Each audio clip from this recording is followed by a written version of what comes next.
Ratio N714, la lógica que domina el feed. Trabajo en una plataforma petrolífera. Creo que despertamos algo. Hay un sonido que nunca, jamás, se deja de oír cuando trabajas en una plataforma petrolífera. Es un zumbido sordo, una vibración maligna, que sube por tus botas con puntas de acero, te atraviesa las rodillas como un escalofrío eléctrico y termina alojándose en la base del cráneo, justo donde nacen los instintos de supervivencia. Es el sonido de la civilización devorando al mundo. 3 generadores diésel del tamaño de una casa, bombas, presión mortal, broca triturando roca virgen. Aprendes a dormir con ese estruendo. Aprendes a comer mientras lo escuchas. Pero el verdadero terror, ese que te hiela la sangre, comienza cuando el sonido se detiene, porque el silencio en el océano nunca es paz. Es una advertencia. Me llamo Pedro.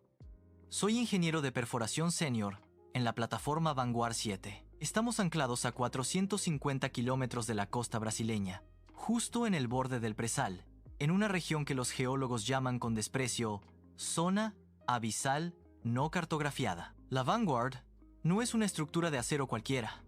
Es una ciudad flotante oxidada, un laberinto de tecnología de punta sostenido por 4 columnas colosales que se hunden en una oscuridad azul tan densa que parece tener peso. Llevamos aquí 6 meses. Nuestra misión era la encarnación de la codicia humana. Alcanzar una bolsa de petróleo detectada por satélites sísmicos. Profanamos lo impensable. Logramos. Dios perdone. Todo empezó hace 3 días, durante un turno de noche que parecía eterno. Estaba en la cabina de control, mis ojos fijos en la telemetría del taladro. Estábamos a 9,000 metros de profundidad. Habíamos violado la capa de sal. Habíamos atravesado el lecho rocoso. El monitor mostraba una resistencia de la roca constante. 100, 100, 100. Y de pronto, sin aviso, 0. La resistencia se desvaneció en un microsegundo. La sarta de perforación, esas miles de toneladas de acero, se sacudió violentamente hacia abajo, cayendo como si hubiera atravesado el techo de una catedral vacía. Pérdida de circulación. Gritó Max, el operador de lodo, con la voz quebrada por el pánico. La presión se cayó. Estamos perdiendo el líquido de perforación. Retiren el taladro. Ordené, golpeando el botón de emergencia. Cierren el BOP. El BOP es el preventor de reventones. Una válvula ciclópea en el fondo marino, diseñada para sellar el pozo si la presión de la tierra intenta escupirnos. Es nuestra última línea de defensa. Pero no hubo explosión. No hubo gas subiendo. Lo que hubo fue algo mucho más perturbador. Succión. El tensor de la grúa se disparó. La sarta no estaba suelta. Algo desde abajo la estaba jalando con una fuerza imposible. Toda la plataforma emitió un gemido metálico, un crujido de agonía. El horizonte se inclinó 2 grados. Estábamos siendo arrastrados hacia el abismo. ¿Qué demonios es eso? Max estaba pálido, con los ojos desencajados. ¿Estamos atrapados en una falla?, preguntó alguien. No.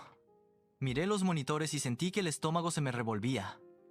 La broca sigue girando. Pero el par motor es una locura. Es como si estuviéramos perforando goma viva. Luchamos contra la máquina durante 2 horas que parecieron siglos. Finalmente, la tensión cedió. Cuando la broca emergió del agua, en el charco lunar en el centro de la plataforma, esperábamos verla hecha pedazos, con los dientes de diamante pulverizados. Pero estaba intacta, solo que no traía petróleo. Lo que cubría el acero era una sustancia violeta, un fluido viscoso y bioluminiscente que palpitaba rítmicamente bajo los focos industriales, como un corazón expuesto. Y el olor no olía a hidrocarburos. Olía a cobre, a hierro, a sangre recién derramada. Y de fondo, un aroma enfermizo a lirios, pudriéndose bajo un sol negro. Hugo, el geólogo en prácticas, se acercó con una fascinación suicida. Raspó un poco de esa baba sobre un plato de metal. La sustancia no fluyó, se contrajo. Huyó del metal del raspador y se agrupó en el centro, vibrando como si tuviera miedo o furia. «Está vivo», susurró Max. Y supe que en ese momento su cordura había empezado a agrietarse. Llevamos la muestra al laboratorio, pero el horror no estaba solo en ese plato. Afuera, el mundo se había roto. El Atlántico, que minutos antes bramaba con olas de 3 metros, se detuvo por completo. No era calma, era una parálisis. El océano se convirtió en un espejo de cristal negro absoluto, extendiéndose hasta el infinito. El cielo se cerró en nubes pesadas, pero el viento murió. La bandera de la compañía dejó de ondear. El silencio era un error de la naturaleza. El océano siempre respira. El océano nunca calla. Pero ese día, el mar aguantó la respiración. Fui al laboratorio y encontré a Hugo sentado en el suelo, temblando frente al microscopio electrónico. Cuando giró la silla, su cara estaba empapada en un sudor frío. «Pedro, esto no es petróleo», dijo con una voz que no era suya. «No es un fósil. Es plasma sanguíneo, hemoglobina de cobre, glóbulos blancos del tamaño de pelotas de tenis. No perforamos un pozo, Pedro. Perforamos una veta». Intenté reírme. Necesitaba que fuera una broma. ¿Una beta 9? ¿000 metros? ¿De qué? ¿De Godzilla? Mi propia voz me sonó patética. Hugo no parpadeó, basado en la presión sistólica que medimos cuando rompimos la barrera. «Pedro, el cuerpo al que le robamos esta sangre es del tamaño de un continente». Entonces, las alarmas de gas estallaron, pero no detectaban metano. Detectaban sulfuro de hidrógeno, mortal y corrosivo. Inundando la plataforma, corrí al centro de control gritando por la ubicación de la fuga. «¡No es adentro!», gritó el operador de radio. «Viene del agua». Salí a cubierta y lo que vi me perseguirá hasta la tumba. El agua negra alrededor de las columnas se había vuelto de un púrpura lechoso e iridiscente. Una mancha gigante subía del agujero que habíamos hecho, extendiéndose como un hematoma en la superficie del mar. Burbujas gigantescas estallaban con un sonido húmedo y obsceno, liberando una neblina amarillenta que quemaba la garganta. Pasamos las siguientes 12 horas encerrados, escuchando cómo el sistema de filtración de aire luchaba por mantenernos con vida. Ese olor dulce y metálico lo invadía todo. Max se derrumbó en la cocina. Lloraba y se balanceaba como un niño. «Está despierto», repetía. «Lo pinchamos. Despertamos al dueño». «El suelo no es suelo, Pedro. Es piel». La radio estaba muerta. El satélite, mudo. Estábamos solos en mitad de un paciente que acababa de notar que tenía un parásito clavado. A las 3 a.m. del segundo día, el primer impacto sacudió la Vanguard. No fue una ola, fue un golpe seco desde abajo. Miré por la ventana del puente y, bajo los reflectores, vi a los anticuerpos. Eran blancos, translúcidos, del tamaño de una furgoneta. Parecían cangrejos de las profundidades, pero sin ojos, solo con antenas infinitas que palpaban el metal con una inteligencia gélida.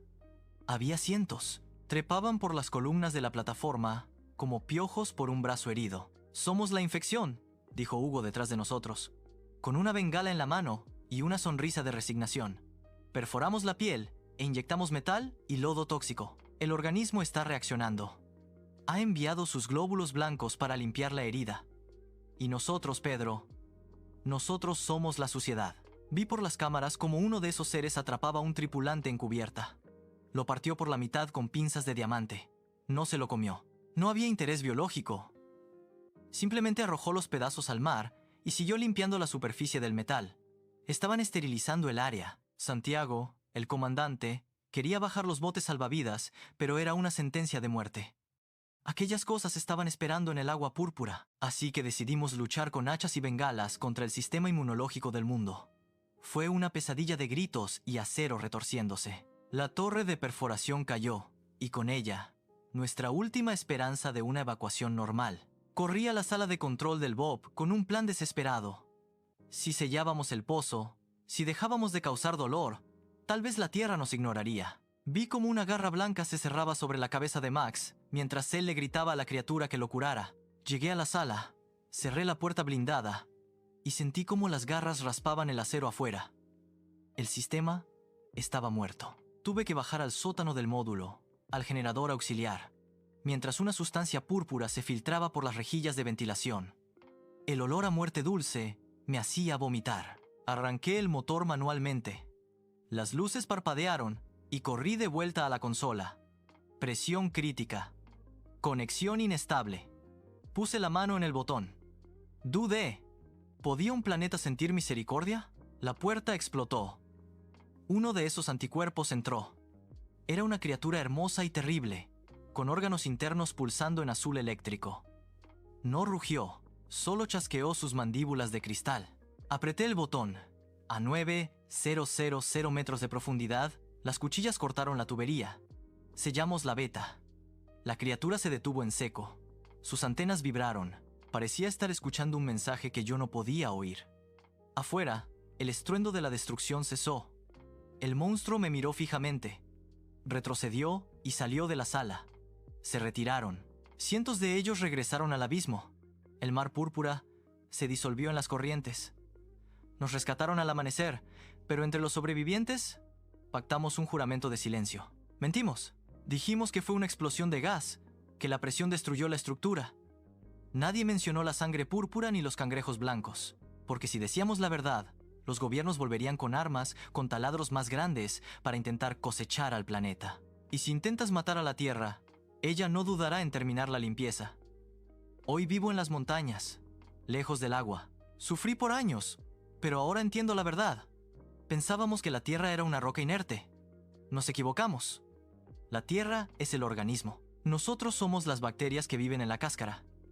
La herida en el fondo del mar ya ha sanado, pero la cicatriz se quedó grabada en su memoria biológica. Ella sabe dónde estamos. Sabe que somos parásitos. Y cada noche me despierto sudando, aterrado por el día en que este planeta decida que ya es hora de tomarse un antibiótico. Porque vi a sus glóbulos blancos, y ellos no se detienen hasta que la infección ha sido erradicada. Y recuerda, esto es Ratio N714, la lógica que domina el feed. Si te gusta, dale like, suscríbete y nos vemos en el siguiente video.